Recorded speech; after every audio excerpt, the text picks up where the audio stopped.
Welcome to Wisdom from the Aerial View, the podcast for those who seek to quash their anxiety and to find meaning and purpose in their lives. And I do mean quash their anxiety. Good morning, good afternoon, Dr. Klein. How are you today? I'm afraid you're going to quash me. I'm going to quash you on the squash court.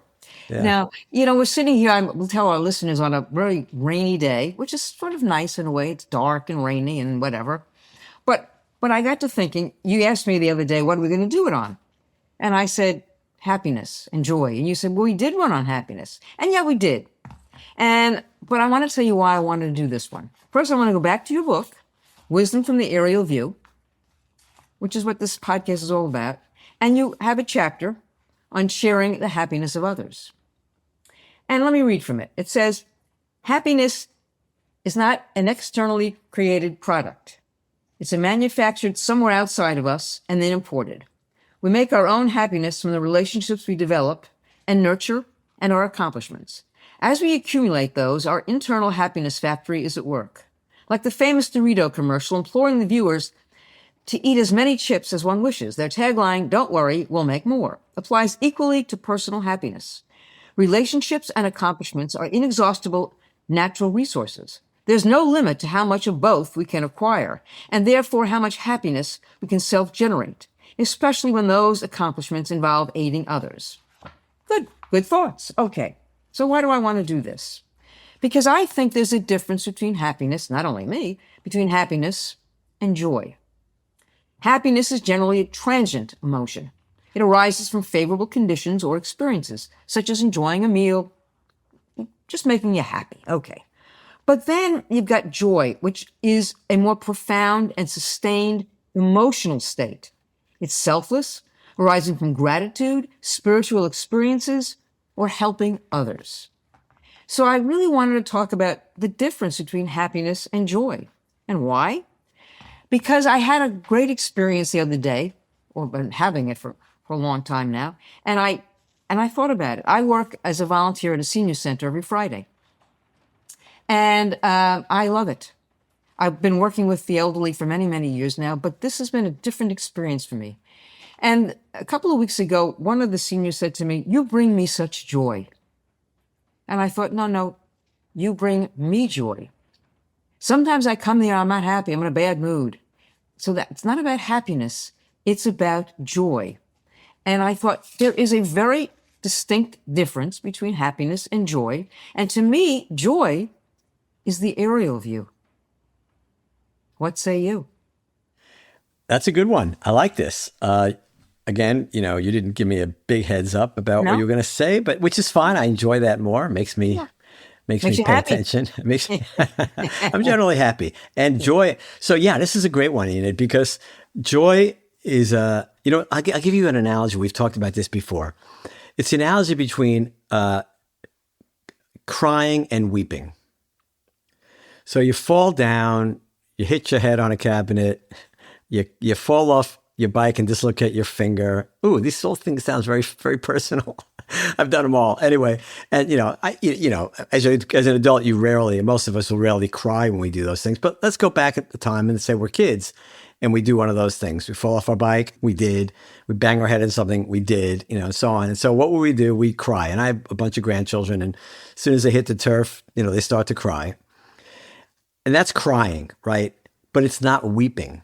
Right. To me, this analogy that is that crying is to happiness as weeping is to joy. This is like an SAT problem. Yes, remember those analogies, right? Yeah, right. So crying and happiness. So you crying comes from an initial event, something that scares you, traumatizes you, injures you, whatever. But weeping, why do people cry, quote, cry at super happy occasions? Yeah. The marriage of a child, the birth of a child, whatever. There's a million things, right? But those tears are different than the ones from when you fell off your bike and hurt yourself, or when you're in pain or something. They come from a different place. I think that's what you're getting at. Joy and happiness come from different places. And you've heard me say many times, happiness is internally manufactured. And it comes primarily, not exclusively, But it comes primarily from the relationships you have and the accomplishments you create. And there are, we talk about Arthur Brooks, who specializes in quote happiness. And, he has a few other things, but the theme is generally the same. Happiness is, I think he would for sure say happiness is manufactured from within. It does not come from external sources. If you win the lottery, right, then yeah, you might be happy, right? But that's really transient, right? Really, really transient. If you want, happiness that's continual, repetitive, it comes from these, from your internal happiness factory, which this raw materials are primarily things like the accomplishments you accrue and the relationships you develop. Can I just interject? No, your turn, sure. If you win the lottery, you're happy. But joy comes when you figure out what to do with that money. If you're using that money for good, that's joy. 100%. Because the whole life changes. Yeah. And that's the difference between happiness and joy. Yeah, I think joy, again, it's a deeper level than happiness. Just like weeping comes, I always like to say weeping comes from some central place we don't really know what it is. It's like it comes from someplace down deep inside our souls. Yeah. We don't really know where it comes from. But when you see something meaningful, I'll give you an example. I remember the night that Obama got elected. I'm sure you remember that, 2008. I do. And there was that in many parts of the country. I have friends who are Republican who did not vote for Obama, but felt a certain joy that night. It was just something about the country that says, wow, look what we just did, right? Yep. Even if you didn't like the guy, whatever, it was something special. There was, and so you saw people weeping. And a lot of that weeping was from this inner place that we've done something good. Something good has happened, right? And it wasn't a political thing. It wasn't, oh yeah, the Democrat won and the Republican lost. It was like, we did something good in this country. That's kind of the feeling. And that, I think, is a moment of joy. And those are tears, that's weeping from a deep place. So I think you're onto something. And I think that probably, I'm going to guess that what you're getting at is we focus too much on happiness and not enough on that what you term joy, that deeper meaning. Yes. I think we're all looking for that. I think we all want to be happy in the moment. But the thing I think we're seeking is joy, something from within that's sustaining and sustains you. It gives you, we talk a lot on this podcast about purpose. And I do think that the pathway to fulfilling a joyful life is gratitude and giving, meaningful relationships, and finding your purpose. I think that's the pathway to a joyful life, finding your purpose. And I think that's what we've been trying to do in this podcast for these many months. And again, it gets back to your philosophy of the aerial view, how we're seeing things, not just in the moment, not just in the street view, but sort of the larger context of things. To me, that's the difference between happiness and joy. I agree. I think, and this is where the aerial view is particularly valuable, because if you want to have a meaningful, purposeful life, you have to get the whole big picture, right? Well, we all live in the street view. Things happen. Now, you and I are at the point in our lives where we have fewer concerns than people who are right in the thick of it, who might be in the beginning of their careers. They have young children. They're going through difficult relationships or divorces or whatever, things like that. So they're right in the thick of the meat of life, right? Yeah. You and I, being a little bit older, we've done a lot of stuff, and most of our issues is what hurts today, But so we have so we've kind of gotten out of the main event, right? We've moved a little bit past that. We're still living, we're still doing stuff, of course, but the difficulties we encounter now are different. You have a leaky skylight, I dislocate a finger. These are, relatively, they're annoying. Nobody likes them, but we know many people in this country and in this world are having a difficult time from the moment they open their eyes every morning, whether it's trying to find enough food to eat, a place to sleep, take care of their kids, avoid getting shot at or otherwise injured. So, I only say that because I want our listeners to understand that, we get it. We're not sitting in an ivory tower just saying everything is great. We understand that. But how do you get through those times? What what sustains you through those times. If you don't have the perspective of the aerial view or the equivalent, some type of deep, deep faith, and I put those two in the same category because they kind of serve a similar purpose. I always said to you that religion is a shortcut, and Yes. when people who really have faith, it's a terrific thing. It really is a terrific thing for them because that sustains them. But if you don't have that, then there is another way to get there, and that's the aerial view. To have that perspective of understanding all that's going on, that all time exists, that you can see how things repeat, both in our individual lives and our societies, the sine wave of the universe, in a sense, that things are going to repeat again and again and again.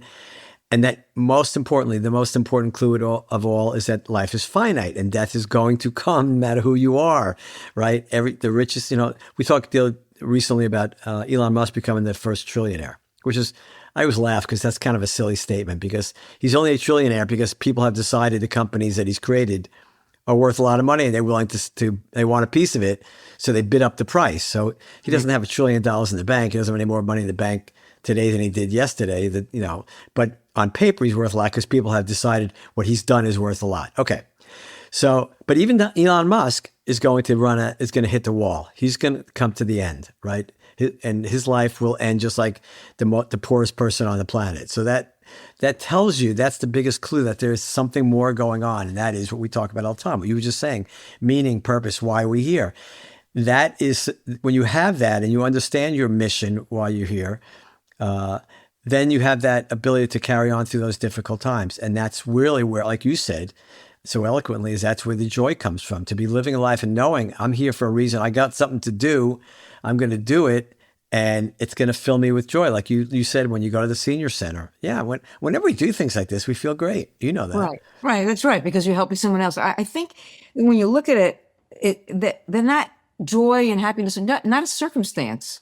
They're a choice and a practice. You choose and then you practice it. Let me ask you a personal question. I love that.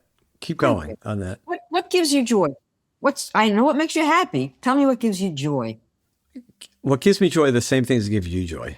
When I feel like I'm making a positive impact on other people's lives. So, and I look back. I'm going to stop you because I'm going to tell our listeners something. I'm going to tell them, listen to something about you. I'll tell you, whenever there's something going on in my life, whether it's medical, mostly medical, I call you. You're the first person I call. Why? Because I know that your purpose in life, what brings you the most joy, is helping others. And I know this sounds bizarre. I call you, I got a swollen thumb. What am I going to do? I'm going to give Mark some joy. No. But who you are, your purpose is about really imparting your wisdom and your expertise and your love and your joy to somebody else to make their life better. So I don't know what you're going to say about your joy, but I'm going to tell you what your joy is: making others' lives better. Now I'll let you talk. Of course. Well, I'm very grateful that you feel that way. It means a lot to me. That does bring me joy. If I know that I can help you and make you feel better on any level, yeah, that's joy. Of course. That's the thing about being a doctor. That's why it's so cool. That's why I loved it so much, because it's like imagine your favorite thing is ice cream, and one day somebody says, "Hey, would you like a job?" And you go, "Yeah, what's my job?" "You're going to work in an ice cream shop." You go, "You're kidding. That's my favorite thing. I love ice cream. I get to do it all day." Yes. So this is what being a doctor is. If you enjoy it, if you find joy in helping others, then they're laying it out in front of you. It's like an ice cream shop. All day long, people walk in and go, "I need help. I either need a diagnosis. I need somebody to comfort me. I need somebody to explain something to me." So you get to do that all day long. That is amazing. Now, yeah, it comes with shares of difficulties and stresses and so on. But at the end of the day, if you've done your job halfway right, you should be full of joy. So many doctors have said to me over the years, people call me for all this nonsense. They call me in the middle of the night. They call me this. It's so for the dumbest things. And I always have the same reaction because I took call for many years. It wasn't like I never took call. For the first, during my training, of course, but also I think for the first 15 years of my career, I took call. So I was on call a lot. And in those days, you had to actually go into the hospital. So when I was on call and somebody called me, I was getting in the car and going into the hospital.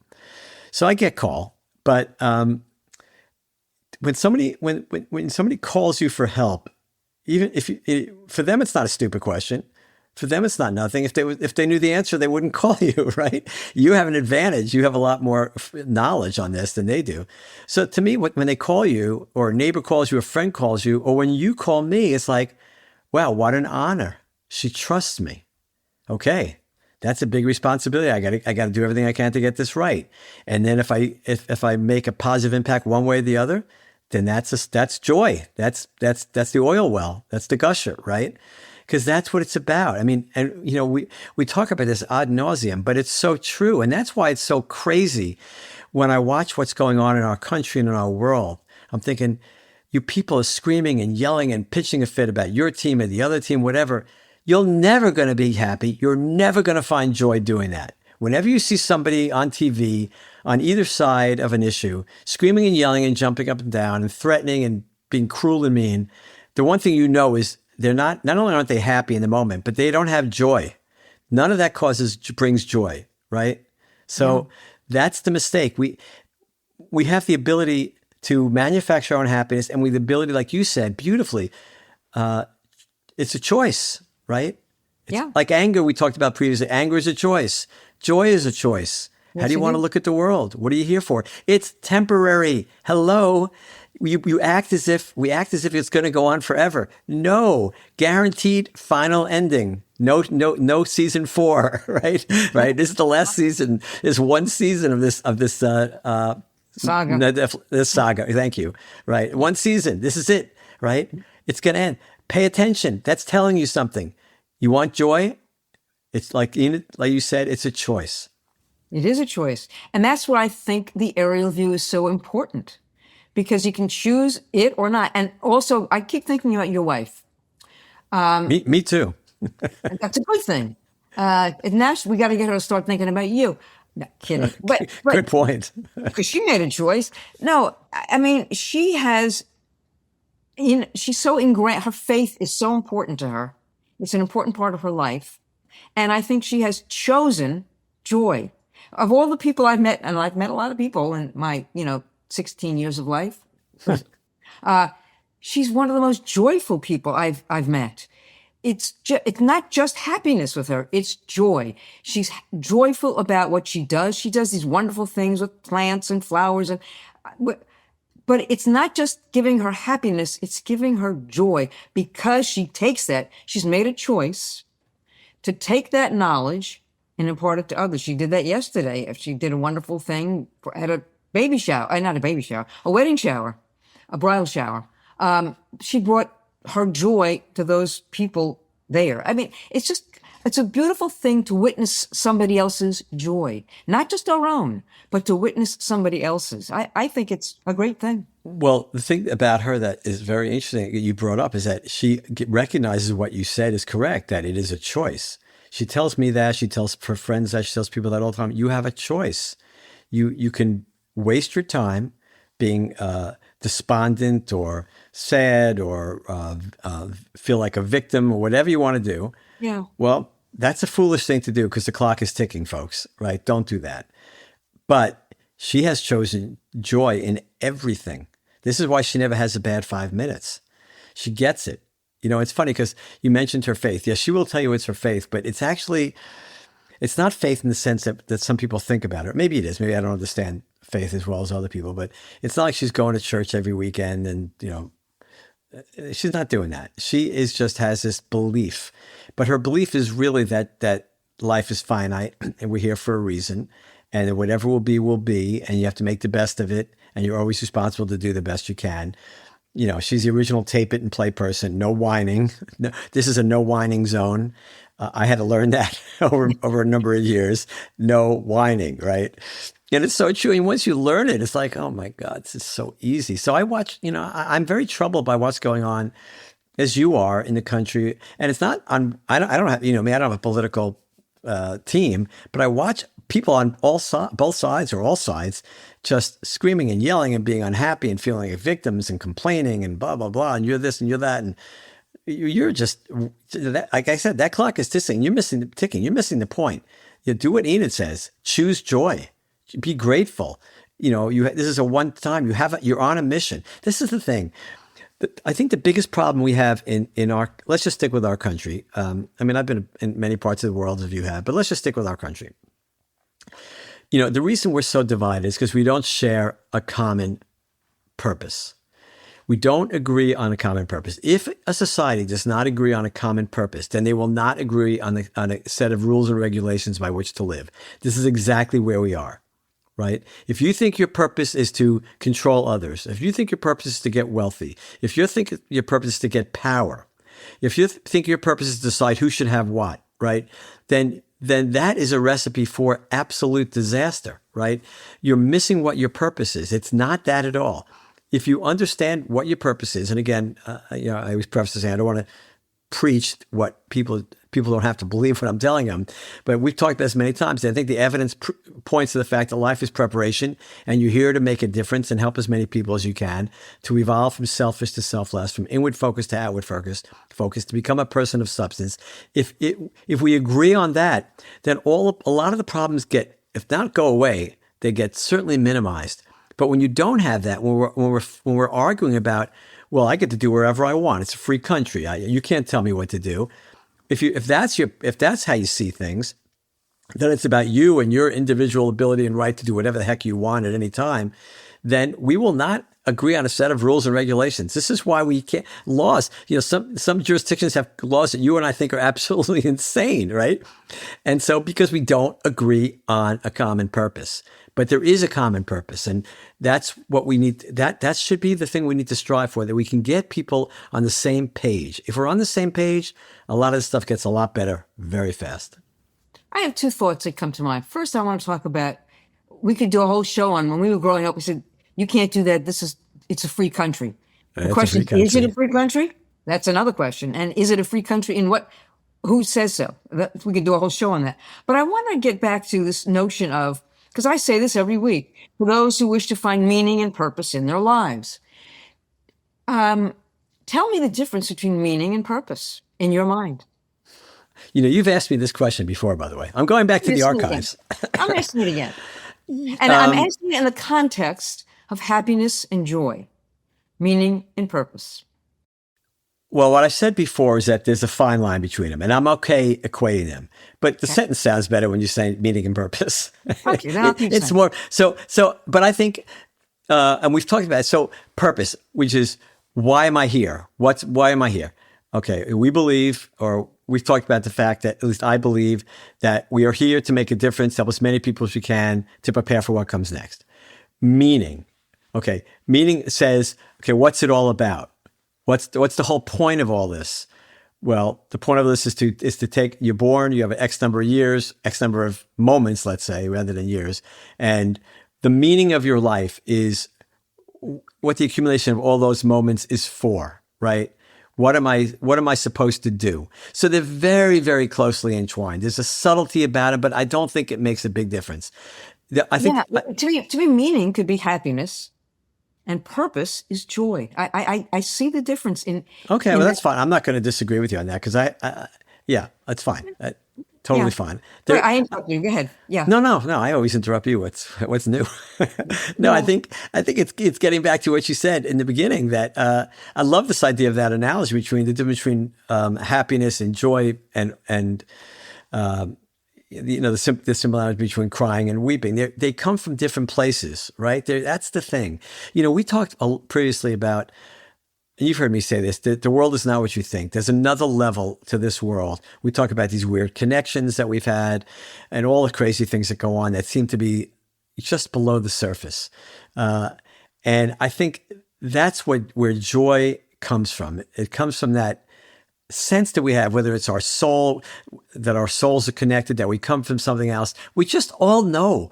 I mean, almost everybody in this world has had that experience of, why am I here? There's something going on. It's a little weird. This life is not what it appears to be.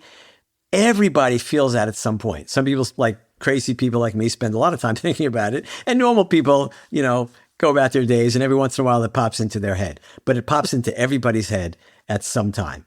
More than once. So that's how we know that there's something else going on. It's just a universal, conscious appreciation of another level to this world that we don't appreciate with our five senses. But I guess too that we also worry about that too, because we worry, I think, and this is just me, I suppose, extrapolating onto others. We worry about what is next. What is our purpose? What is next? We've talked about death a lot. We do, but to prepare us for what you always talk about, to prepare us for what? And this is the point, I think, where we can figure out our purpose. But I mean, to your mind, you think it's preparing us for something else. I'm not there yet. I don't know that it's. Well, I won't swear by it. It's what I think, but I don't have any evidence, Yeah, right. And nobody could ever have evidence, could we? Not that we know of. Nobody has had evidence, which That's is right. why I try not to be dogmatic about this. I look at what I call the clues and I go, look, Right. we learn to the very end. We improve to the very end where we should be at our best in terms of our wisdom and our Right. our caring and our kindness. We evolve. We make this transition from being helpless and selfish infants to people who, like we talk about all the time, is helping other people. But you've learned, you mature. What is Right. maturity? Maturity is the acquisition of this wisdom and experience. And go, aha. So it's like the analogy I've used many times about medical school. To become a doctor, you go to college for 4 years and you go to medical school for 4 years, and training is about 5 years, give or take, depending on what your specialty is. You're talking about, 13, 14 years before you can do a darn thing. And imagine if somebody said to you when you finally finished your training and they said, okay, you're all done. Congratulations. Now here's a stipend. Go do what you want. We're going to pay you every month and you don't have to do anything. And you go, well, that's crazy. I did all this work and I'm finally worth something and I don't have to do anything with it. Of course, that's silly, right? By the time, whether it's medicine or anything else, by the time you reach some level of expertise, that's when you're worth something to the community, to your fellow men and women and children. So I look at us and go, well, you really? We go through all this, we learn all this, we become experienced, become wise, and we don't have to do anything with it? No, I don't believe it. I don't believe it for 1 second. That's, I didn't start that way. That's how I've ended up after just thinking about this and looking at the world and all the things we talk about all the time on this podcast, that there's something else, that we are in preparation. And I think, like I said, for me, heaven is not, lying on the beach and drinking a pina colada. To me, it's whatever our next job is. And we're preparing for that. Then the evidence, that's what the evidence points to me. Am I sure? Of course not. Could I be wrong? Of course I could be wrong. It could be the dumbest thing anybody ever said on the face of this earth. When we get to the other side, people go, oh, that Klein, he couldn't have gotten this wrong. I don't think so. I'm thinking they're going to say, wow, it turns out there really was something to all this. And we are really preparing for something. But who knows? I think my takeaway from all of this and why I really wanted to talk about happiness versus joy is because, again, it gets back to that it's a choice. We have the choice to make the decision of how we really want to live our lives. And we can be, and I might add, you can have a lot of joy, but be unhappy at the same time. But unhappiness is transient. It goes away. Joy doesn't go away. It's something that we keep. It's intrinsic to who we are and what we need to do and our purpose. So I think there is the difference. The reason I wanted to do this podcast on that was because there is a difference, and we need to think about that. And we need to think about bringing more joy into our lives. So I think because you believe joy is a choice, which I agree with you, I think you're saying that it's available to everybody. Everybody. And everybody, go get it. Go take it. But first you got to be it. You've got to decide for yourself what you want to do and then go do it. And I have this philosophy of I call it be the difference. It's not make a difference. It's be the difference. It's what you do, what you put in. You've got to be it. You're not going to make it. You got to be it. It's got to be in your head and in your heart and then your soul. And then you go do it. And then what do you get at the end? What do you get out of that? A pancake. Oh, I set you up, and you did let me down. Right, you get the joy you're talking about, right? You get the joy. It's all about you get the joy, right? It's all about the joy. It's fantastic. I think it was a great topic. I'm so glad you brought this up, and I think your